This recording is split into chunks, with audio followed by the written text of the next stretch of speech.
উগ্র নারীল্লাই স্বামী অত্যন্ত মূল্যবান সম্পদ, ফুয়াশা অমূল্য সম্পদ। আল্লাহ এই মুহূর্তে নির্বাণই আল্লাহ মূল্যবান। ওনারা একটু করে উদাহরণ দিই, বুদ্ধ সময়ের মধ্যে প্রেতি ও দুইজন সন্তান লইয়ে না জেতবন বিহারের মধ্যে গিয়ে, জেতবন বিহার গিয়ে উদ্দেশ্য কি, ওই উচ্ছিষ্ট খানা হাইবার লাই যেন আর কেমন মধ্যে আইডা ফেল না ফেলাই না, এই আইডা ওন কুঁড়ে হায় দেখি দিয়ে কুঁড়ে হায়, কিন্তু প্রেতওয়ালা হাত দিয়ে নাড়ানো দেখি এগুলো অদৃশ্য। কারণ ইতারা তো দিব্য সত্যি আছে, ইতারা অন্য কেউ না দেখে, মানুষ হলের পক্ষে দেখা সম্ভব নয়। তাহলে যে প্রেতি দুয়ো সন্তান লাই সেটা কিনলাই আইডা হাইবার লাই, কারণ এরা বান্ত হলো বালা বালা খানা হাই না সবাই দুই না ফেলায় না হাইবার লাইছি। এখন দেখে দে কেমন ভিতরে জেতবনের ভিতরে বুদ্ধ দেশনা করে, দেশনা করে নীরব নিস্তব্ধ। এই প্রেতিয়েন দেখিয়ে না এবার তো মনের মধ্যে শ্রদ্ধাবোধ উৎপন্ন হয়। কি উৎপন্ন হয় রে? শ্রদ্ধা। শ্রদ্ধা কীভাবে আসছে?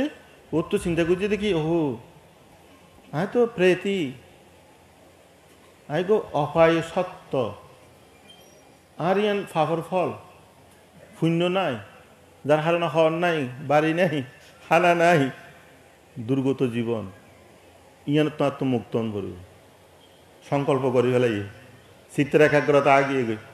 হ্যাঁ, একাগ্রতা হলো বউ গিয়ে গিয়ে বুদ্ধ ধর্ম দেশনা শ্রবণ শুরু করে দিয়ে, শ্রবণ শুরু করতে যাই মাঝখানে অনারা তো যে নাতিপতি লেসন এবার তুমি তো ফোয়া দুয়া ইতারা তো কুদা লাগি একটু করে ডিস্টার্ব করতে চাই, হানতে চাই, তখন বুঝাইতে চাই তো পুত্রগণ সন্তানগণ তোমার একটু চুপ থাকো, তোমারা খুব ভালো সন্তান, ভালো ছেলে মেয়ে, হ্যাঁ আমি বুদ্ধের কথা শ্রবণ করি, ইতারা এক কথাই তারা বুঝে ফেলাই।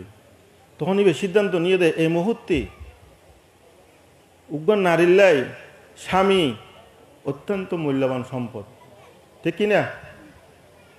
কিন্তু আল্লাহ এই মুহূর্তে নির্বাণই আল্লাহ মূল্যবান, দুঃখমূর্তি আল্লাহ মূল্যবান।